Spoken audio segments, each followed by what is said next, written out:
Más adelante en KTVB en español, el proyecto de ley que busca recoger datos de inmigración en las escuelas públicas fue retirado por ahora por falta de apoyo. Esos detalles enseguida.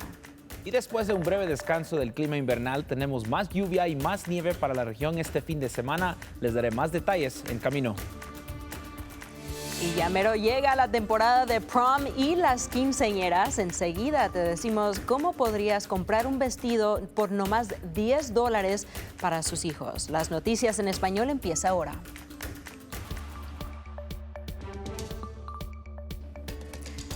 Bienvenidos a KTVB en español, soy Brenda Rodríguez. Esta semana el distrito de West Ada ordenó a una maestra de secundaria de la escuela Lewis and Clark que retirara una cartulina de motivación debido a su política de neutralidad del contenido.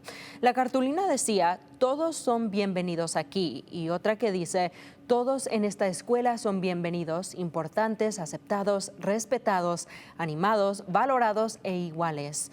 El distrito afirma que la cartulina viola la política que exige que el contenido permanezca neutral. Desde entonces, muchos en la comunidad no están contentos con esto, y unos estudiantes de la escuela secundaria Renaissance se fueron de la escuela el jueves a las 2 p.m. para protestar. Realmente espero que vean la perspectiva de los estudiantes que están siendo perjudicados por estas pólizas.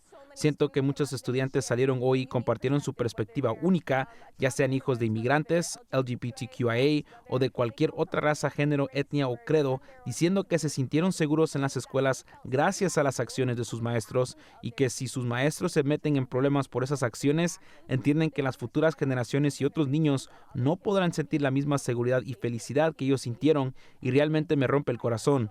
Así que espero que las personas en este edificio del Distrito Escolar de West Ada, quienes toman estas decisiones, se den cuenta del impacto de las voces de estos estudiantes. Y docenas de estudiantes se reunieron afuera de la escuela diciendo, hagan su trabajo y apoyen a nuestros maestros. Dicen que lo hicieron porque los maestros no se pueden defender.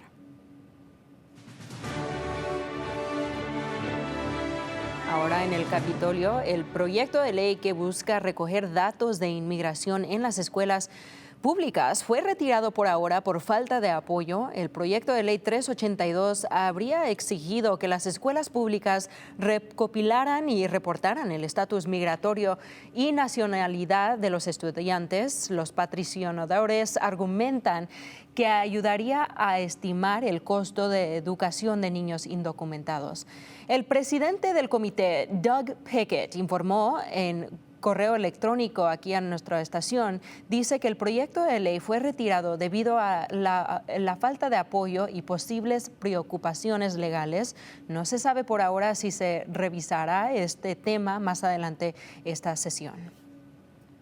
También en el Capitolio, el crédito fiscal que puede reclamar por comprar alimentos acaba de aumentarse. El gobernador Brad Little firmó ayer el aumento de crédito fiscal para alimentos. A partir de esta temporada de impuestos, el crédito que puede reclamar por pagar el impuesto sobre las ventas de comida aumenta a $120 a $155 por persona. El proyecto de ley tiene una cláusula de emergencia, lo que significa que entrará en vigor en cuanto el gobernador lo firme. Y por último, el gobernador Brad Little firmó una nueva ley que convertiría el fusilamiento el principal método de ejecución del estado. La ley no entrará en vigor hasta el julio del próximo año, lo que dará tiempo al Departamento de Correccionales de Idaho para prepararse. Según el Idaho Press, Idaho es uno de los 5 estados que autorizan el uso de fusilamiento y podría ser el primero en usarlo como método principal. Canal 7, Noticias de Idaho. Es hora de su primera alerta meteorológica.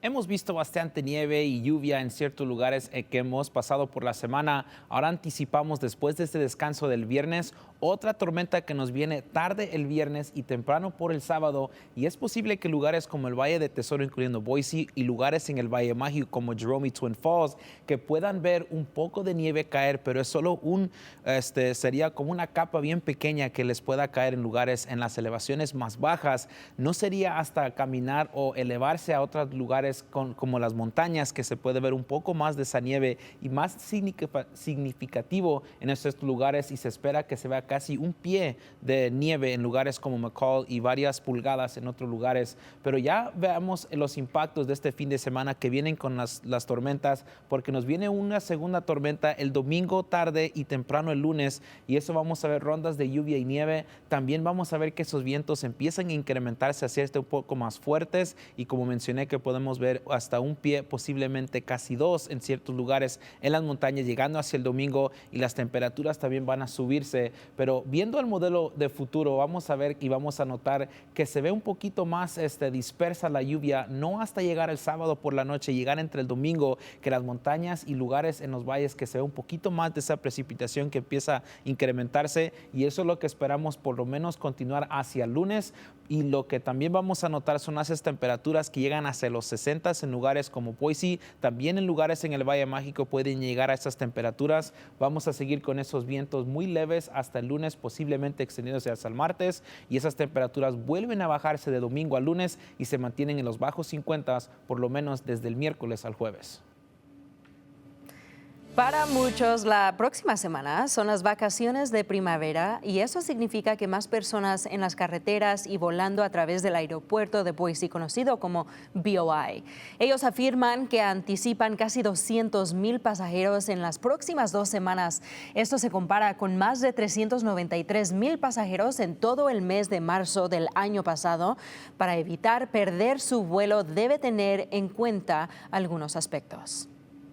Recomendamos que los viajeros lleguen al aeropuerto sobre 1 hora y media o 2 horas antes de la salida de su vuelo. Si van a traer su vehículo y van a aparcar en el aeropuerto, recomendamos que visiten la página web del aeropuerto de Boise, y ahí van a ver dónde pueden aparcar, cuánto sitio hay. Tenemos el Economy Lot, que siempre tiene sitio, y son unos 15 minutos en shuttle, que es gratis. Y si estás recogiendo a alguien en el aeropuerto, la estación se espera de teléfonos celulares. Ahora está ubicada en el estacionamiento económico cerca de las calles de Orchard y Victory. Y si tienes curiosidad como yo, AAA Idaho dice que Las Vegas es el destino principal de primavera para la gente aquí en Idaho. Y otro evento aquí, la instalación recientemente renovada de la cuenca hidrográfica de Boise tiene como objetivo ayudar a los visitantes a comprender cómo el cambio climático está impactando el agua de Idaho. Tras 2 años de renovaciones, ahora cuenta con más de 25 nuevas exhibiciones interactivas centradas en el río de Boise y los efectos del cambio climático. Y hay algo para todos de cualquier edad. Empezamos las actividades en el 2008, y ahora en el día 17 de marzo reabrimos las puertas para el público con nuevas actividades. Hay actividades interactivas para niños, para mayores, actividades al aire libre, y se puede aprender muchísimo sobre el agua y la importancia que tiene, y sobre el clima. Y lo más importante, todas las actividades están en inglés y en español. El viernes habrá la nueva exposición. La entrada es gratis y abierta de lunes a viernes. Y ahora cambiemos de tema y hablemos de los deportes, porque es un punto crucial y crítico para el equipo de baloncesto masculino de Boise State, ya que están en Las Vegas intentando acceder al campeonato del Mountain West. Si los Broncos quieren ganar su paso al torneo del NCAA, tendrán que hacerlo en Las Vegas, lo que significa ganar 3 partidos en los próximos 3 días. Y cumplieron con la ganancia número 1 contra San Diego State el jueves. Los Broncos superaron una desventaja de 11 puntos en la primera mitad y derrotaron a San Diego State 62-52 en los cuartos de finales del campeonato del baloncesto de Mountain West. Los Broncos consiguieron su 10ª victoria en el torneo desde que se unieron a la conferencia antes de la temporada 2011-2012 del NCAA. Boise State rompió su racha de 2 derrotas consecutivas con la victoria sobre los Aztecas. No había ganado en 4 años, así que pensé que era la combinación perfecta. Sabes que tenía plena confianza que el equipo iba a ganar hoy. Es muy difícil ganarle a un equipo 3 veces seguidas y creo que todo el equipo creía que podíamos hacerlo. Pero una vez que lo conseguimos, nos centramos en el siguiente. 4 jugadores anotaron en doble dígitos, incluyendo a Álvaro Cárdenas, en que escuchamos, quien registró 16 puntos, la mayor cantidad del equipo, añadió 2 rebotes y 4 asistencias y jugó más de 37 minutos. Tyson Degenhardt anotó 14 puntos, 7 rebotes y 2 robos, mientras que Andrew Mero sumió 12 puntos y 7 rebotes. También Pearson Carmichael añadió 10 puntos y otros 5 rebotes. Y con una rápida recuperación, Boise State volverá a la acción esta noche contra el primer lugar, Nuevo México. El partido se transmite en vivo por CBS Sports Network y comenzará a las 7:30 de la tarde, hora de montaña. Y los Broncos y los Lobos se han enfrentado en el torneo de la conferencia en 2 ocasiones y Nuevo México se lanzó y ganó esos dos partidos. Antes de irnos, aquí es un evento que puede ser de beneficio para sus familias. El baile de escuela conocido como prom es una noche especial para los estudiantes, pero puede costar mucho dinero. Ahí es donde entra el proyecto llamado Princess Project.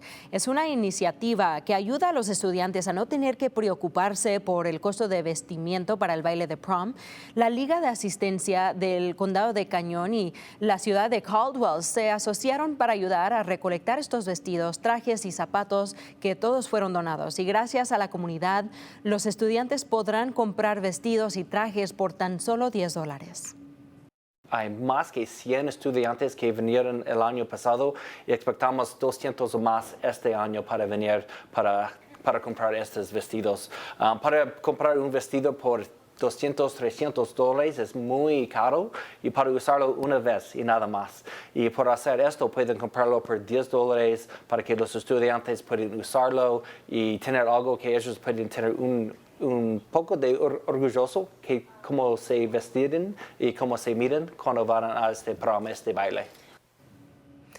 El evento es en la casa de campo de O'Connor Field el próximo miércoles. Los participantes deben traer una identificación de estudiantes para poder comprarlo por $10. Pero es una buena oportunidad por si también tienes quinceañeras este año, poder ir a agarrar esos trajes y esos vestidos. Y como mencionó el alcalde, es difícil que uno va a gastarse $200, $300 en un traje para ponérselo una sola vez. Yo me acuerdo, yo me compré el mío, me costó $100 y me dolió gastar ese dinero, pero yo usé ese traje hasta que se me rompió y se me deshizo el traje. Pero nosotros sí buscamos manera de buscar otro evento para ponernos esos trajes, claro, ¿verdad? Y claro.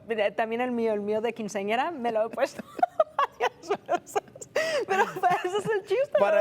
Para eso se gasta el dinero, para que se vea uno ya guapo, bonito, como quiera uno. Sí. Bueno, gracias por acompañarnos. Para más noticias en español, visite ktvb.com/español. Y también no se olvide de seguirnos en nuestra página de Facebook, KTVB en español.